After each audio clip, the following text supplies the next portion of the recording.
That's the last speaker. माननीय उपसभापति जी, अपने देश में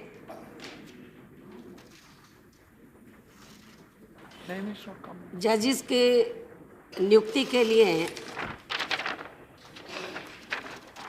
जो लगभग पिछले 20 वर्षों से जो व्यवस्था चली आ रही थी, जिसमें काफ़ी कुछ कमियां थी और पिछली व्यवस्था के तहत लोग किस्म किस्म की उंगली भी उठाने लगे थे, तो उसे दूर करने के लिए तो वर्तमान सेंटर की सरकार ने जो जजेस की नियुक्ति के लिए जो नई व्यवस्था की है, उसको लेकर जो विधेयक लाया गया है, तो इसका हमारी पार्टी समर्थन करती है। लेकिन इस संबंध में मेरा ये भी कहना है,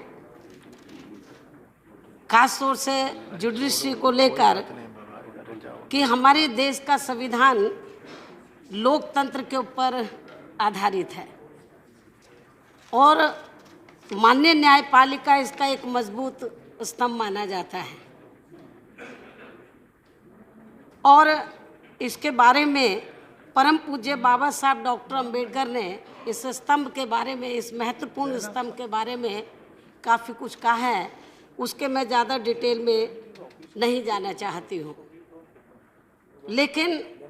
परम पूज्य बाबा साहब डॉक्टर अंबेडकर ने तो भारतीय संविधान में जो न्यायपालिका की जो व्यवस्था की, तो ये सोचकर की थी कि इस देश में समाज के सभी वर्गों को और सभी धर्मों के लोगों को जुडिशरी के जरिए न्याय मिलेगा। यदि उनको जहाँ पर भी, यदि राज्य सरकारें उनको किसी भी मामले में न्याय नहीं देती है, सेंट्रल गवर्नमेंट नहीं देती है, तो चाहे वो किसी भी धर्म के लोग हैं, किसी भी जाति के लोग हैं, तो माननीय अदालत के दरवाजे खुले, वो वहाँ जाकर अपनी बात कह सकते हैं। लेकिन इस बात को भी हमें ध्यान में रखकर चलना चाहिए कि बाबा साहब डॉक्टर अंबेडकर ने बहुत कुछ जुडिशरी के बारे में कहा है, और ये जो कुछ बाबा साहब डॉक्टर अंबेडकर ने कहा, इस बात को भी ध्यान में रखकर कहा था कि इस देश में जो अनुसूचित जाति, जनजाति, ओबीसी और जो रिलीजियस माइनॉरिटीज़ के लोग हैं, और ख़ास तौर से एससी, एसटी, ओबीसी में से जो कन्वर्टेड माइनॉरिटीज़ के लोग हैं, तो उनकी तादाद बहुत ज़्यादा है। तो बाबा साहब डॉक्टर अंबेडकर को ये मालूम था कि समाज में जो गैर बराबरी वाली सामाजिक व्यवस्था है, तो उसके तहत इनको ज़िंदगी के हर पहलू में आगे बढ़ने से वर्षों से इनको रोका गया। तो बाबा साहब डॉक्टर अंबेडकर ने तो भारतीय संविधान में जो व्यवस्था की, तो बाबा साहब डॉक्टर अंबेडकर ने ये सोचा था कि राज्यों में और केंद्र में जिन भी पार्टी की सरकारें बनेंगी, तो इन वर्गों को ज़िंदगी के हर पहलू में आगे बढ़ने के लिए तो इनके हितों का ध्यान रखेंगी, और यदि इनके हितों का ध्यान नहीं रखती हैं और इनकी उपेक्षा करती हैं, तो इन लोगों को फिर मान्य अदालत में जाने का पूरा अधिकार है कि वहाँ जाकर ये अपनी बात कह सकते हैं, अदालत में जाकर न्याय की गुहार कर सकते हैं। लेकिन दुख की बात ये है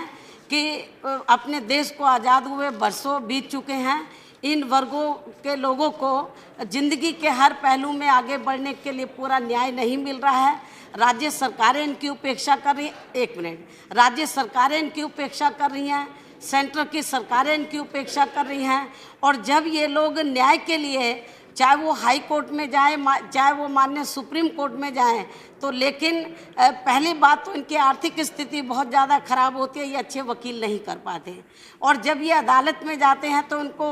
जैसे तैसे करके वकील करते हैं, तो न्याय मिलने के लिए इनको बरसों लग जाते हैं, इनको 10-10 साल लग जाते हैं, तब जाकर इनको पूरा न्याय भी नहीं मिल पाता है। ज़्यादातर केसों में 2-3 मिनट तो जब No, no, इनको no, no. Just one एक more मिनट minute. मैं जिस one बिंदु more पे minute. आना चाहती हूँ, One जब more इनको minute. न्याय नहीं मिल पाता One more तो minute. फिर ये लोग जो दबे कुचले लोग हैं, जब न्याय नहीं मिलता तो फिर वो दुखी होकर क्या बोलते हैं, वीकर सेक्शन के लोग, खास तौर से सुल कास्ट सुल ट्राइब्स के लोग ये बोलते हैं कि हाई कोर्ट में जाते जब वहाँ इनको न्याय नहीं मिलता, वर्षों के बाद सुप्रीम कोर्ट में नहीं मिलता, फिर ये लोग दुखी होकर कहते हैं कि हमारे जजेज नहीं हैं इसलिए हमें न्याय नहीं मिल रहा है। इस बात को भी उनकी जो भावना है, इस उनकी जो दुखी भावना है, वो न्याय के लिए कोर्ट कचहरी में जाते, जब उनको न्याय नहीं मिलता तो तब वो इस किस्म की बातें सोचते हैं। तो मेरा सरकार से ये कहना है कि जब ये जजेस की नियुक्ति के लिए जो आपने ये जो नया आप विधेयक लाए हैं, हम इसका वेलकम करते हैं, लेकिन इसके साथ ही हमारी पार्टी का ये भी कहना है कि जब जजेस की नियुक्ति हो, चाहे हाई कोर्ट में हो या सुप्रीम कोर्ट में हो, जो दबे कुचले लोग हैं इनके हितों का भी ध्यान रखना चाहिए। हालांकि आपने बात तो कही है कि इसका एक पैनल बनेगा नियुक्ति के लिए और इनके हितों का ध्यान रखा जाएगा, लेकिन इससे काम नहीं चलेगा। मेरा सरकार से ये कहना है कि जब तक आप जुडिशरी में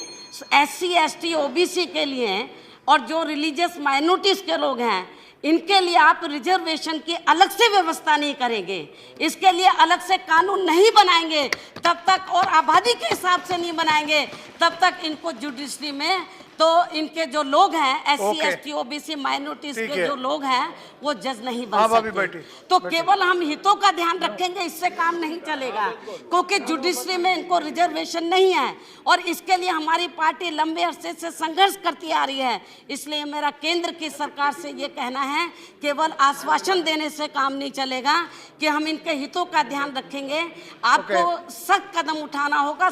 ठोस कदम उठाना होगा और इसके लिए आपको न्यायपालिका के अंदर SC ST OBC और जो कन्वर्टेड माइनॉरिटीज के लोग हैं उनके लिए रिजर्वेशन की व्यवस्था करनी होगी, कानून बनाना होगा। और यदि आप इस सत्र में नहीं बना पाते तो अगले सत्र में आप जल्दी कानून बनाएं और आबादी के हिसाब से इनको प्रतिनिधित्व मिलना चाहिए, तब इन वर्गों के लोगों को, इनके समाज के लोगों को न्याय मिल पाएगा। ऐसी मेरी सरकार से पुरजोर अपील है। धन्यवाद।